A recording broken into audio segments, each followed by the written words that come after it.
Today's video is for the slicers and pullers out there. So if you're struggling with a big curve from right to left, if you struggle with a straight pull, you aim at 12 o'clock and it ends up going towards 11, this is a video for you. We're just going to cover setup. We're going to cover everything that we need to try and do to minimise those shots and run through the setup points to hit the ball straighter.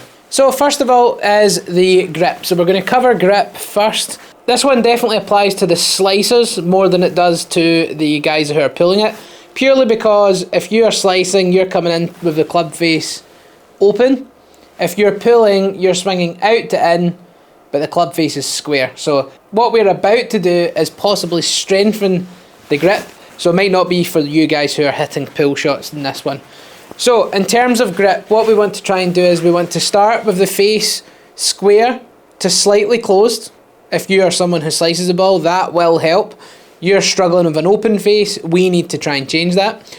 So square to ever so slightly closed. Then what I want you to try and do is make sure that you just don't have a weak grip.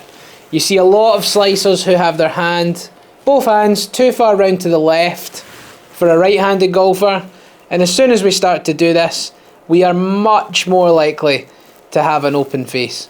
So what we want to try and do is making sure that we have the hands more to the right. If you're something that looks similar to what we were in, if you look similar to what we had the hands there, you definitely need to look at moving those round and making your hands stronger. Stronger not meaning that we're holding the club tighter, stronger meaning we're moving the hands more to the right. So as a general rule of thumb, we go through the fingers, wrap it round. We're looking for a V shape to be created between the thumb and the index knuckle. So this V shape here points up towards my right shoulder. That's in a very neutral to slightly strong position. Then this right hand goes underneath, we grip it through the fingers. Again, we pinch this thumb close to the knuckle, wrap this pad on top, and again we'll see that there's a V created between the thumb and knuckle, pointing up to the right shoulder.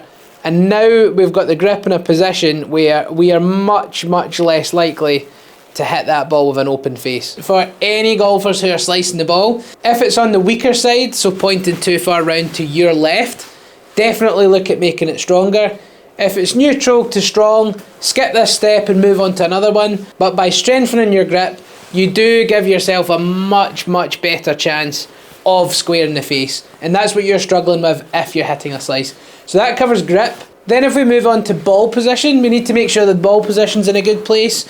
So as we set ourselves up, what we don't want to do if we slice or pull, one of the problems if we are hitting a pull, that's because the club's travelling from out to in. So the club's travelling this way as it comes through the ball. If we think of a time, if we think of this being 6 o'clock and this being 12 o'clock, you guys are probably swinging somewhere from 7 or 8 o'clock across to 10 or 11. So if we go to the player view, if you are 6 o'clock here, 12 o'clock here, if you're pulling and slicing, the chances are that you're swinging from 7 or 8 o'clock, so the club head's coming in this way, and then it's exiting at 10 or 11. So that is one thing that we want to try and change, is to get you from less from out to in, and we need to try and get that a little bit more neutral. So with that in mind, if we place the ball too far forward, if we place it too close to our left foot, or I've got a 9-iron here, if I start pushing 9-iron too far forward, what's going to happen is we are going to get to the low point of the arc too soon. We're not going to strike it very well, but also what's going to happen is the club head wants to travel this way through the ball.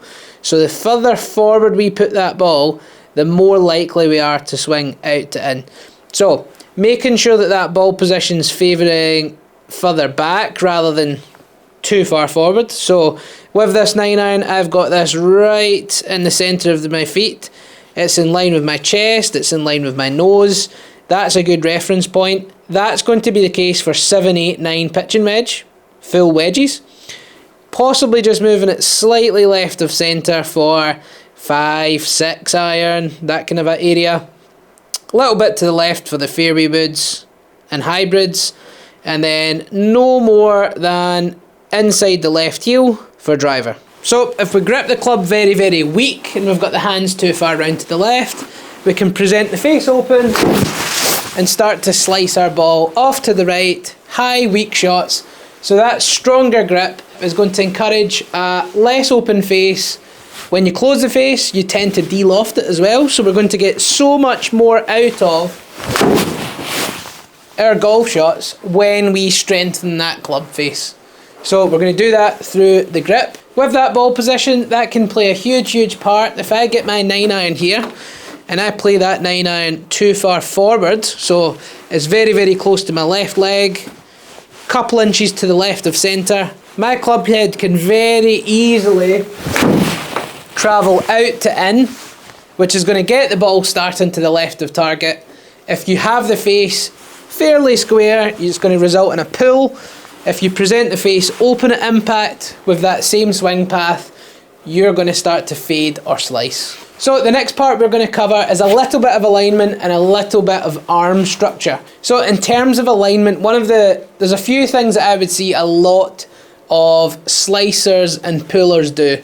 And what they tend to do is, with their arms, they would have the arms too much this way. So imagine that you had a steering wheel and you twisted it to the left. It's this kind of movement here where the right arm's forward, the right shoulder's forward. That then gets you open and your body's pointing to the left, which does encourage a more out to in path. So if we can start to change that and almost do the opposite. So if you imagine that you had that steering wheel, you have it down in front, you twist those elbows in towards your rib cage, so you've got the steering wheel like this. If you then twist that to the right, so you're going this way, this right elbow is going to tuck into the rib cage slightly more than the left one. This one's going to be a bit more extended. This one's a bit more tucked in. From there, that's going to give you a little bit of tilt. That gets your arms nice and close together, so you've got a really good structure, which is great for ball striking. And then from this angle here, rather than having the shoulders and the forearms very open, pointing left, they're much closer to square or closed. With that arm structure, you're going to get a more rounded swing as opposed to being here and having a more upright swing.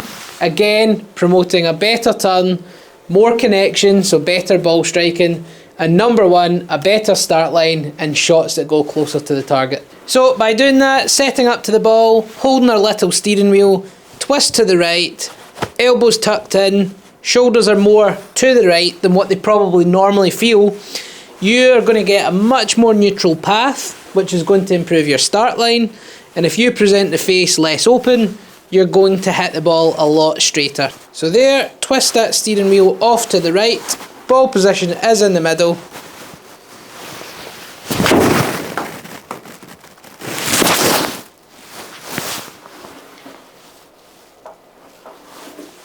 This is huge, especially with driver. I see a lot of people get this wrong with driver.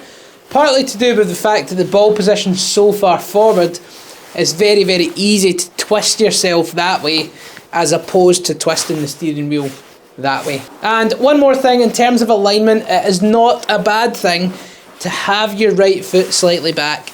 Again, if you're someone who slices and pulls and we're swinging out to in, there is absolutely no harm once we've turned that steering wheel to the right. There's no harm in bringing your right foot slightly back so it's in line with the bottom of your shoelaces of your left foot, because what that's going to do is that's going to encourage a really good coil up of the hips, which then gets your swing a little bit more rounded, and that's something that would promote a better swing path. If you didn't coil up enough and had a more vertical swing, you are more likely to swing across the ball. So by bringing your right foot back, that can really start to help things. So there's absolutely no harm in bringing this right foot back slightly so the toes are in line with the bottom of the shoelaces. That's going to promote a greater hip turn on the backswing, which is definitely something that does encourage a better swing path, because if we didn't turn enough, it's very easy to start swinging across the ball. So slicers and pullers, these are the things that I would really work on before getting yourself to the swing, because you'll be amazed that a stronger grip could start to close the club face in the swing. By changing your arm structure and going this way, that can promote a more rounded swing and a better connected backswing, which can encourage a shallower downswing just by getting that arm structure right. By bringing this foot back, what we're going to do is encourage a greater hip rotation, which will improve your shoulder turn. And again, that can generally get you a slightly flatter plane and improve things down at impact. So there's lots of things you can do in setup that can, number one, improve your golf and calm the slice and pull down. But number two, by changing some things in your setup, you can really make some big changes to your golf swing also. So don't overlook setup. If you're looking to change things, cover these things first, then see how the swing looks. And by changing a couple of tweaks at setup, that could be enough to make a huge difference to your game. If you've liked this video and you want to see more, make sure you click that like button. 93% of viewers on the channel aren't subscribed, so if you can click that subscribe button, that would really help out the channel and be greatly appreciated. If you're looking for any free tips, there's a few different options in the description below. So there's free weekly and monthly tips. Only people that click that link are the people who get those tips, so they're exclusively to that link.